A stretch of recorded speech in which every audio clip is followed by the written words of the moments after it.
Hello aspirants, welcome to India for IAS. ಕನ್ನಡದಲ್ಲಿ current affairs ಅನ್ನು ಪ್ರಸ್ತುತಿಪಡಿಸುವ ಸರಣಿಗೆ ನಿಮ್ಮೆಲ್ಲರಿಗೂ ಸ್ವಾಗತ. ನಾನು ಶಿವಲಿಂಗಯ್ಯ.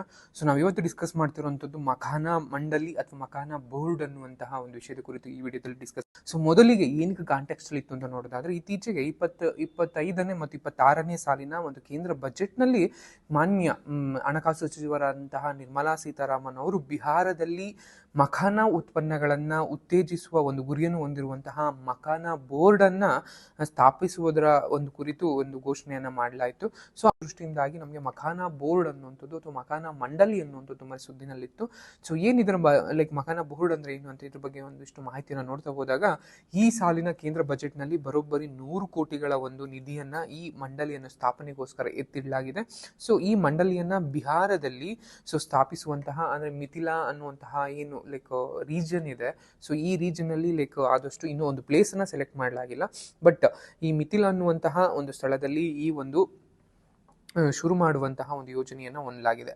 ಸೊ ಈ ಒಂದು ಲೈಕ್ ಮಖಾನ ಅಂತ ಬಂದಾಗ ಇದನ್ನ ಫಾಕ್ಸ್ ನಟ್ಸ್ ಅಂತಾನೂ ಕೂಡ ಕರಿತೀವಿ, ಅಥವಾ ತಾವರೆ ಬೀಜ ಅಂತಾನೂ ಕೂಡ ಕರಿತೀವಿ. ಅಂದ್ರೆ ನೀರಿನಲ್ಲಿ ಬೆಳೆಯುವಂತಹ ತಾವರೆ ಗಿಡದಲ್ಲಿ ಬೆಳೆಯುವಂತಹ ಹೂವು ಬಿಟ್ಟು ಹಳ್ಳಾದ್ಮೇಲೆ ಅದು ಲೈಕ್ ಅದು ಕಾಯಿ ಕಟ್ಟಿ ಕಾಯಿಗಳು ಬೀಜಗಳಾಗಿ ಬೀಜಗಳು ಒಣಗಿದ ನಂತರದಲ್ಲಿ ಅದನ್ನ ಸಂಗ್ರಹಿಸಿ ಅದನ್ನ ಹುರಿದು ಅದನ್ನ ಕುಟ್ಟಿದಾಗ ಯೂಶಲಿ ಈ ರೀತಿಯಾದಂತಹ ಒಂದು ಲೈಕ್ ಪಾಪ್ಕಾರ್ನ್ ರೀತಿಯಲ್ಲಿ ಈ ರೀತಿಯಾದಂತಹ ವೈಟ್ ಆಗಿ ಒಂದು ಯೂಶಲಿ ಬರ್ತವೆ. ಇದನ್ನ ಮಖಾನ ಅಂತ ನಾವು ಕರೆಯುವಂಥದ್ದು. ಸೊ ಈ ಬೆಳೆಯ ಅಂದ್ರೆ ಏನು ಮಖಾನ ಅಂತ ನಾವೇನು ಕರಿತೀವಿ, ಫಾಕ್ಸ್ ನಟ್ಸ್ ಅಂತ ನಾವೇನು ಕರಿತೀವಿ, ಈ ಒಂದು ಬೆಳೆಯುವಂತಹ ರೈತರಿಗೆ ಹೆಚ್ಚಿನ ಇನ್ನೊಂದಷ್ಟು ತರಬೇತಿಗಳನ್ನು ಕೊಡುವಂಥದ್ದು, ಆರ್ಥಿಕ ನೆರವನ್ನು ನೀಡುವಂಥದ್ದು ಈ ಒಂದು ಮಖಾನ ಮಂಡಳಿಯ ಒಂದು ಉದ್ದೇಶ ಆಗಿರುತ್ತೆ. ಸೊ ಇದರಲ್ಲಿ ನಿಮಗೆ ತಾವರೆ ಬೀಜಗಳ ಉತ್ಪಾದನೆ ಆಗಿರ್ಬೋದು, ಸಂಸ್ಕರಣೆ ಆಗಿರ್ಬೋದು, ಅಥವಾ ಅದು ವ್ಯಾಲ್ಯೂ ಅಡಿಷನ್ ಅಥವಾ ಮೌಲ್ಯವರ್ಧನೆ ಆಗಿರ್ಬೋದು, ಅಂಡ್ ಅದಕ್ಕೆ ಮಾರ್ಕೆಟಿಂಗ್ ಆಗಿರ್ಬೋದು, ಇದಕ್ಕೆ ಸಂಬಂಧಪಟ್ಟಂತಹ ಒಂದು ಕಾರ್ಯಕ್ರಮಗಳನ್ನ ಅಥವಾ ಆಕ್ಷನ್ ಪ್ಲಾನ್ಗಳನ್ನ ತೆಗೆದುಕೊಳ್ಳುವಂಥದ್ದು ಈ ಒಂದು ಗುರಿಯಾಗಿರುತ್ತೆ. ಸೊ ಇದ್ರ ಜೊತೆಗೆ ಈ ಉದ್ದೇಶಗಳು ಬಂದಾಗ ಸ್ವರ್ಣ ವೈದೇಹಿ ಮತ್ತು ಸಬೋರ್ ಮಖಾನ ಅಂತ ಕರಿತೀವಿ. ಇವೆರಡು ಕೂಡ ಈ ಮಖಾನ ತಳಿನಲ್ಲಿ ಅತಿ ಹೆಚ್ಚು ಇಳುವರಿ ನೀಡುವಂತಹ ಮಖಾನ ತಳಿಗಳಾಗಿರುತ್ತವೆ. ಸ್ವರ್ಣ ವೈದೇಹಿ ಅಥವಾ ಸಬೋರ್ ಅನ್ನುವಂಥದ್ದು ನಿಮ್ಗೆ ಗೊತ್ತಿರಬೇಕಾದ್ರೆ, ಇತ್ತೀಚೆಗೆ ಸುದ್ದಿನಲ್ಲಿದ್ದಂತಹ ಸ್ವರ್ಣ ವೈದೇಹಿ ಮತ್ತು ಸಬೋರ್ ಯಾವ ಒಂದು ಬೆಳೆಗಳಿಗೆ ಸಂಬಂಧಪಟ್ಟಂತಹ ತಳಿಗಳು ಅಂತ ಏನಾದರೂ ಕೇಳಿದಾಗ ನಿಮ್ಗೆ ಗೊತ್ತಿರಬೇಕದು ಮಖಾನಾಗೆ ಅಂದ್ರೆ ತಾವರೆ ಬೀಜಕ್ಕೆ ಸಂಬಂಧಪಟ್ಟಂತಹ ತಳಿಗಳು ಅಂತದ್ದು. ಇದ್ರ ಜೊತೆಗೆ ಈ ಒಂದು ಸಂಸ್ಕರಣ ಇರುತ್ತೆ. ಅಂದ್ರೆ ಯೂಶಲಿ ನಮಗೆ ಅದನ್ನ ಪ್ರೋಸೆಸಿಂಗ್ ಏನು ಇರುತ್ತೆ ತುಂಬಾನೇ ಕಷ್ಟವಾದಂತ ಇರುತ್ತೆ. ಅಂದ್ರೆ ಸ್ಟೇಜಸ್ ಬಂದು ಅದನ್ನ ಒಣಗಿಸುವಂಥದ್ದು, ಒಣಗಿಸಾದ್ಮೇಲೆ ಅದನ್ನ ಸಿಪ್ಪೆ ಸುಳಿಯುವಂಥದ್ದು ಅಥವಾ ಹುರಿಯುವಂಥದ್ದು, ಗ್ರೇಡಿಂಗ್ ಮಾಡುವಂಥದ್ದು, ಇವೆಲ್ಲವೂ ಕೂಡ ತುಂಬಾ ಕಷ್ಟದ ಕೆಲಸವಾಗಿರುತ್ತೆ. ಸೊ ಹೆಚ್ಚಿನ ಇಲ್ಲಿವರೆಗೆ ಯಾವುದೇ ರೀತಿಯಿಂದ ಡೆವಲಪ್ಮೆಂಟ್ಗಳು ಅದರಲ್ಲಿ ಈ ರಂಗದಲ್ಲಿ ಅಥವಾ ಈ ಬೆಳೆನಲ್ಲಿ ಆಗಿಲ್ಲ. ಯಾಕಂದ್ರೆ ಇದನ್ನ ಹೆಚ್ಚಿನ ಒಂದು ದೊಡ್ಡ ಪ್ರಮಾಣದಲ್ಲಿ ಮೊದಲು ಬೆಳೀತಾ ಇರಲಿಲ್ಲ. ಬಟ್ ಈಗಿನ ಒಂದು ಇದರಲ್ಲಿ ಅದನ್ನ ಸೂಪರ್ ಫುಡ್ ಅಥವಾ ಮೋಸ್ಟ್ ನ್ಯೂಟ್ರಿಷಿಯಸ್ ಫುಡ್ ಅಂತ ಕನ್ಸಿಡರ್ ಮಾಡಾದ್ಮೇಲೆ ಸೊ ಹೆಚ್ಚು ಬೇಡಿಕೆ ಬರ್ತಾ ಇರೋದ್ರಿಂದಾಗಿ ಈಗ ಇತ್ತೀಚೆಗೆ ಹೆಚ್ಚಿನ ದೊಡ್ಡ ಪ್ರಮಾಣದಲ್ಲಿ ಬೆಳೆಯಲಾಗ್ತಾ ಇದೆ. ಸೊ ಈ ಬೆಳೆಯೋದ್ರಿಂದಾಗಿ ಅದಕ್ಕೆ ಅಗತ್ಯವಾದಂತಹ ಒಂದು ಸಂಸ್ಕರಣಾ ಮೂಲಸೌಕರ್ಯವನ್ನು ಸ್ಥಾಪನೆ ಮಾಡೋದಾಗಿರ್ಬೋದು, ಅಥವಾ ವ್ಯವಹಾರದ ಒಂದು ಪಾಲುದಾರಿಕೆಗಳನ್ನ ಹೊಂದುವಂಥದ್ದಾಗಿರ್ಬೋದು, ಅಂಡ್ ಬ್ರ್ಯಾಂಡಿಂಗ್ ಒಂದು ಇನಿಷಿಯೇಟಿವ್ಗಳನ್ನ ಮಾಡುವಂಥದ್ದು ಪ್ರಾಡಕ್ಟ್ಗಳಿಗೆ. ಸೊ ಒಂದು ಈ ಯೋಜನೆ ಇದಾಗಿರುತ್ತೆ. ಅಂಡ್ ಈ ಮಂಡಳಿಯ ಒಂದು ರಚನಾತ್ಮಕವಾದಂತಹ ಒಂದು ಆದೇಶ ಏನು ಅಂತ ನೋಡ್ತಾ ಬಂದಾಗ, ಸರ್ಕಾರಿ ಅಧಿಕಾರಿಗಳಾಗಿರ್ಬೋದು, ರೈತ ಪ್ರತಿನಿಧಿಗಳು ಮತ್ತು ಕೈಗಾರಿಕಾ ತಜ್ಞರ ನೇತೃತ್ವದಲ್ಲಿ ಒಂದು ಆಡಳಿತ ಮಂಡಳಿಯನ್ನು ಸ್ಥಾಪನೆ ಮಾಡುವಂಥದ್ದು, ಅದರ ಜೊತೆಗೆ ರೈತರಿಗೆ ಸಹಾಯ ಮಾಡೋದಕ್ಕೋಸ್ಕರ ಪ್ರಮುಖ ಮಖಾನ ಉತ್ಪಾದಿಸುವಂತಹ ಜಿಲ್ಲೆಗಳಲ್ಲಿ ಒಂದು ಪ್ರಾದೇಶಿಕ ಕೇಂದ್ರಗಳನ್ನು ಸ್ಥಾಪನೆ ಮಾಡುವಂಥದ್ದು, ಅದರ ಜೊತೆಗೆ ಸಂಶೋಧನೆ ಮತ್ತು ಬೆಂಬಲಕ್ಕಾಗಿ ಆರ್ಥಿಕ ಬೆಂಬಲಕ್ಕಾಗಿ ICAR, ನಬಾರ್ಡು ಮತ್ತು ಕೃಷಿ ವಿಶ್ವವಿದ್ಯಾನಿಲಯಗಳೊಂದಿಗೆ ಪಾಲುದಾರಿಕೆಯನ್ನ ಅಥವಾ ಪಾರ್ಟ್ನರ್ಶಿಪ್ ಅನ್ನ ಹೊಂದುವಂಥದ್ದು, ಮೂಲಸೌಕರ್ಯ, ತರಬೇತಿ ಮತ್ತು ಮಾರುಕಟ್ಟೆ ವಿಸ್ತರಣೆಗಾಗಿ 100 ಕೋಟಿಗಳ ಒಂದು ಆರಂಭಿಕ ನಿಧಿಯನ್ನ ನೀಡುವಂಥದ್ದು ಈ ಮಂಡಳಿಯ ಒಂದು ರಚನಾತ್ಮಕ ಆದೇಶವಾಗಿರುತ್ತೆ ಅಂತಾನೆ.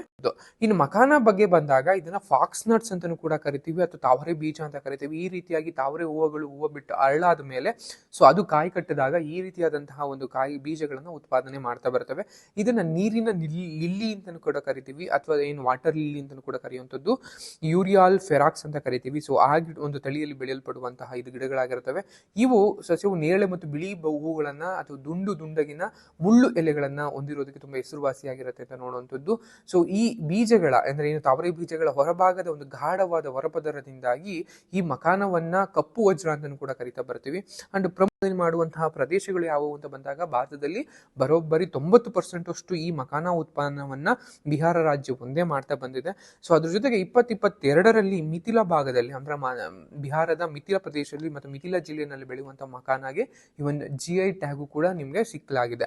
ಅದ್ರ ಜೊತೆಗೆ ಅಸಾಂಪ್ರದಾಯಿಕವಾಗಿ ಅಸ್ಸಾಂ ಆಗಿರ್ಬೋದು, ಮಣಿಪುರ, ವೆಸ್ಟ್ ಬೆಂಗಾಲ್, ತ್ರಿಪುರ ಮತ್ತು ಒಡಿಸ್ಸಾಗಳಲ್ಲಿ ಈ ಮಕಾನವನ್ನ ಸಣ್ಣ ಪ್ರಮಾಣದಲ್ಲಿ ಬೆಳೆಯಲಾಗುತ್ತೆ. ಬಟ್ ದೊಡ್ಡ ಪ್ರಮಾಣದಲ್ಲಿ ಬಿಹಾರದಲ್ಲಿ ಬೆಳೆಯಲಾಗುತ್ತೆ. ಯಾಕೆಂದ್ರೆ ಇದಕ್ಕೆ ಹೆಚ್ಚು ನೀರಿನ ಹೊಳ್ಳಗಳು, ಹೊಂಡಗಳು ಅಥವಾ ಕೊಳ್ಳಗಳು ಅಥವಾ ಈ ರೀತಿಯಾದಂತಹ ನೀರು ನಿಲ್ಲುವಂತಹ ಜೌಗು ಪ್ರದೇಶಗಳು ಹೆಚ್ಚು ಬೇಕಾಗಿರುತ್ತೆ. ಸೊ ಅದರಿಂದಾಗಿ ನಮಗೆ ಈ ಒಂದು ನೀರಿನ ಹೆಚ್ಚು ಕಂಡು ಬರುವಂತಹ ಪ್ರದೇಶಗಳ ಮಕಾನವನ್ನ ಇದು ಮಾಡಲಾಗುತ್ತೆ. ಅಂಡ್ ಈ ಒಂದು ಮಕಾನ ಕೃಷಿಗೆ ಹೆಚ್ಚು ಸೂಕ್ತವಾದಂತಹ ಹವಾಮಾನದ ಸ್ಥಿತಿಗಳು ಯಾವ್ಯಾವ, ಪರಿಸ್ಥಿತಿಗಳು ಯಾವ್ಯಾವ ಅಂತ ಬಂದಾಗ ಉಷ್ಣ ವಲಯದಿಂದ ಹಿಡಿದು ಉಪೋಷ್ಣ ವಲಯದ ಒಂದು ರೀಜನ್ ಒಳಗೆ ಈ ಒಂದು ತಾವರೆಗಳನ್ನ, ವಾಟರ್ ಲಿಲಿಯನ್ನು ಬೆಳೆಯಲಾಗುತ್ತೆ.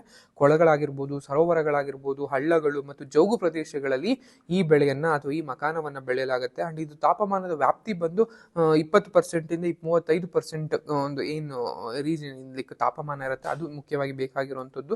ಅಂಡ್ ಇದರ ಸಾಪೇಕ್ಷ ಆರ್ದ್ರತೆ ಬಂದು 50% to 90% ಅಷ್ಟು ಯಾವಾಗಲೂ ಕೂಡ ನೀರು ಒಂದು ಇರೋದ್ರಿಂದಾಗಿ ತುಂಬಾ ನೀರುಗಳ ಇರುವಂತಹ ಪ್ರದೇಶದಲ್ಲಿ ಬೆಳೆಯೋದು ತುಂಬಾ ಇಂಪಾರ್ಟೆಂಟ್ ಆಗಿರುತ್ತೆ. ಅಂಡ್ ವಾರ್ಷಿಕವಾಗಿ 100 ರಿಂದ 250 ಸೆಂಟಿಮೀಟರ್ ಅಷ್ಟು ಮಳೆ ವರ್ಷಕ್ಕೆ ಬೇಕಾಗಿರುತ್ತೆ. ಅಂಡ್ ಈ ಒಂದು ಮಂಡಳಿಯ ಸ್ಥಾಪನೆ ಮಾಡೋದ್ರಿಂದಾಗಿ ವಾಟ್ ಆರ್ ದಿ ಇಂಪಾರ್ಟೆನ್ಸ್ ಅಂತ ಬಂದಾಗ ಬಿಹಾರದಲ್ಲಿ ಈ ಮಕಾನವನ್ನ ಹೆಚ್ಚು ಪ್ರಮಾಣದಲ್ಲಿ ರಫ್ತನ್ನು ಮಾಡುವಂಥದ್ದು. ಯಾಕೆಂದ್ರೆ ಬಿಹಾರ 80% ಅಷ್ಟು ಬೆಳೆದ್ರು ಕೂಡ ಪಂಜಾಬ್ ಎಕ್ಸ್ಪೋರ್ಟ್ ಅಲ್ಲಿ ಬಿಗ್ಗೆಸ್ಟ್ ಸ್ಟೇಟ್ ಆಗಿರುತ್ತೆ.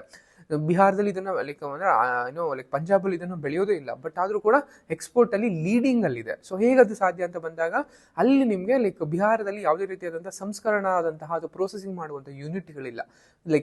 ಬಿಹಾರದಿಂದ ಪಂಜಾಬ್ಗೆ ಎಕ್ಸ್ಪೋರ್ಟ್ ಆಗುತ್ತೆ ಫಸ್ಟ್, ಅಲ್ಲಿ ಪಂಜಾಬ್ ಅಲ್ಲಿ ಅದನ್ನ ಪ್ರೋಸೆಸ್ ಮಾಡಿ ಅಲ್ಲಿ ಅದನ್ನ ಫುಡ್ ಆಗಿ ಅದಕ್ಕೆ ಮಕಾನವಾಗಿ ಕನ್ವರ್ಟ್ ಮಾಡಿ ದೆನ್ ಅವರು ಅದನ್ನ ಬೇರೆ ದೇಶಗಳಿಗೆ, ಬೇರೆ ರಾಜ್ಯಗಳಿಗೆ, ಬೇರೆ ರಾಷ್ಟ್ರಗಳಿಗೆ ಅದನ್ನ ರಫ್ತು ಮಾಡ್ತಾ ಬರ್ತಾರೆ.